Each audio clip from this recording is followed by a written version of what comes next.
as patients who have SVC syndrome. Here's a vein that's occluded, the same swelling, headaches, etc.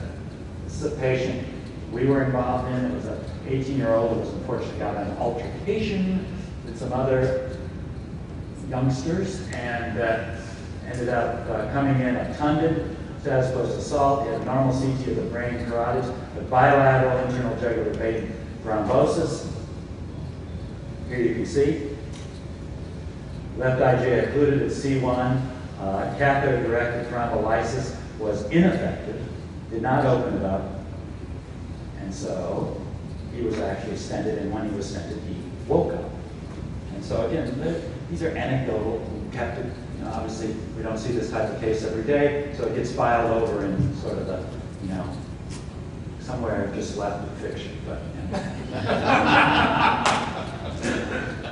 so we do have other things besides these collaterals that we tend to see a lot are very instructive to us as interventionalists, where we look at patients. Neurologists look at this, or even neuroradiologists look at stuff like this, and they say, God made you like that. That's a normal variant. That's just the way it is. People with MF have this, people without MS. We look at this at vascular guys and say, you don't have this for no reason. Something caused this. Nowhere else in the body do you just have collaterals that got made by God that way. There's some pressure driving something that's causing this. I don't know it's pathologic. I don't know that we have to ascribe a disease to it, but these collaterals that everyone just said, that's normal variant. That ain't normal variant. They're just, we don't know what's why, and we don't know if there's any clinical significance to it. That's after angioplasty, still there, and after stent, it's just kind of dead in its tracks because the fireman turned off the hose. But it's still there, it's just not conducting well. That's just, okay, so here's our experience, and this, I put this up because this, I think, is pretty consensual right now. Not that it matters, but I know with Simca, I was with him last week, and he's 1.8, we have to be 1.86, the mean number of veins treated per individual. Here's EDSS versus number of vessels treated. Not much of a relationship at all here. What are the short and long-term impacts? Well, in our observational series, which was not protocol driven at all, it was sort of observation, it wasn't even kind of pilot. If we look at fatigue scores, we can see in these patients between pre-op and 2-month, all groups. You can see here, ESS less than 5, ESS greater than 5. Again, much like what Don showed you, not a lot of difference. We now have out to a year on these patients, coming out and looking at a group that's come back, and we can see again with relapsing, well, this is the overall group, very stable at a year, and relapsing remitting has actually continued to go down, not in any real dramatic way, not like it was when pre. The progressives, as Jack alluded to, both secondary and primary, they tend to go up, but nowhere near where they started in our experience. We don't have enough to really say anything about it. This is my current take on this, initial observations, is I really believe that these global symptoms attributable to MS, but not replicable to specific neuroanatomic loci, so the fatigue, cognitive, headache, heat sensitivity, brain fog, urinary urgency, they do show short-term improvement, and that's what we're talking about. In some cases, patients who are low EDSS completely resolve their symptoms because these symptoms are the ones that they really come with. They're not having necessarily mobility issues. This suggests that these particular quote-unquote MS symptoms may be more accurately categorized as related to venous obstruction. And Bill raised a question about this. I, like he, believe that there's something about, and Jack wondered why so immediately people's hands turned pink and warm in the recovery room. Well, it has to be something to do with either perfusion, oxygenation, something that now compensated or barely compensated zones are now getting sort of waking up and becoming less dormant. This is the problem that I have, is I have a hard time predicting what's going to happen with mobility. High EDSS patients, I don't see tremendous conspicuous changes like I think the neurologists are kind of, in a way, not intentionally, but sort of boxing in. A lot of these people all get up and walk out of wheelchairs. These problems are due, obviously, to damage that may be irreversible. Plaques that, for whatever reason, occurred in certain fundamentally important places, that just because you remove the venous obstruction, they're not going to magically, miraculously just turn around and change. This is my experience looking at the literature from over 600 MS patients published to date. Who's the profile of the most likely CCSV responder? I just throw it out there and everyone can criticize me, but younger patients rather than older, women rather than men, relapsing remitting disease opposed to the progressives, the lower EDSS, and the shorter duration of disease. That's just what the literature in the 1,600 patients I could cull together looks like. Doesn't mean the other people don't respond. I'm just saying that's the ideal response. So we have left with all of these questions. Is CCSVI something we're born with, acquire, or both?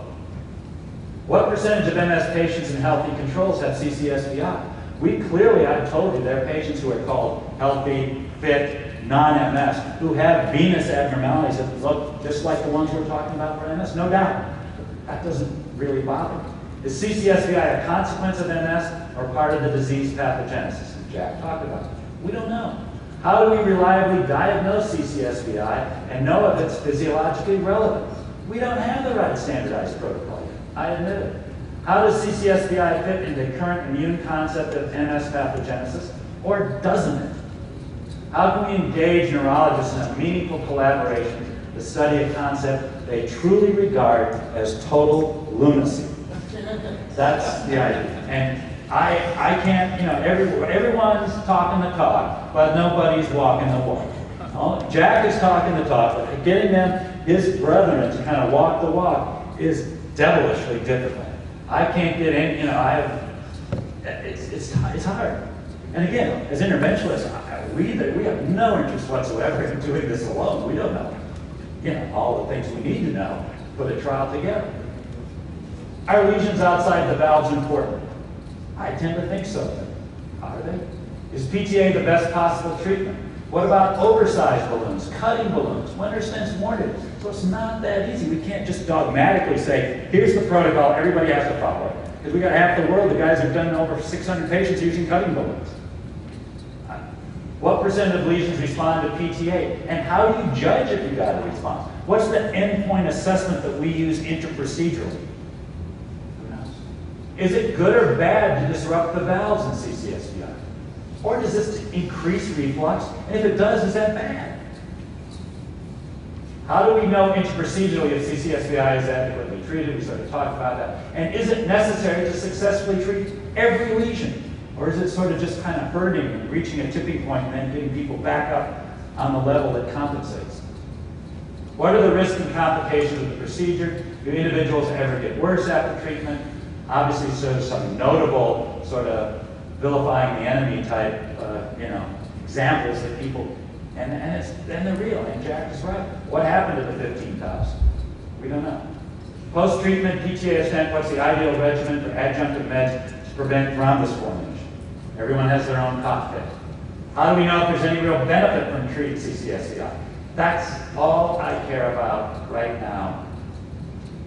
This question. It's not a placebo. I don't care about long-term sustainability. I don't care about MR, and I think neurologists need to understand this is totally different. Your paradigm of you've got to be on disease-modifying agents for at least a year to know if it worked. I think this. We're talking about people responding in the recovery room. So that time shift, you got to get your head around some way. You may not believe it, but you don't, it's different than drugs. What percent of patients notice improvement, and what percentage of these symptoms return? Do cerebral perfusion, tissue oxygenation, venous flow measurements improve post-treatment? We'll hear some more about that this afternoon. What reverses after treatment? What doesn't improve?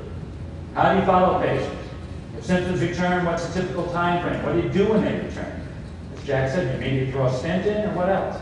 Is there evidence that the trajectory of disease progression is slowed post-therapy? And obviously that's going to take time.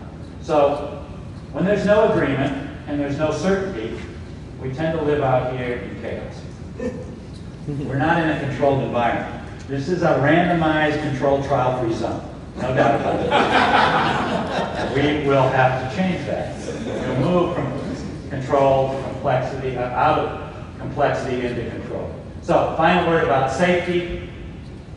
I didn't know if anyone would talk about it, but I should. From Zamboni, 65 patients, the original work, 6 patients reported post-op headaches, basically self-limited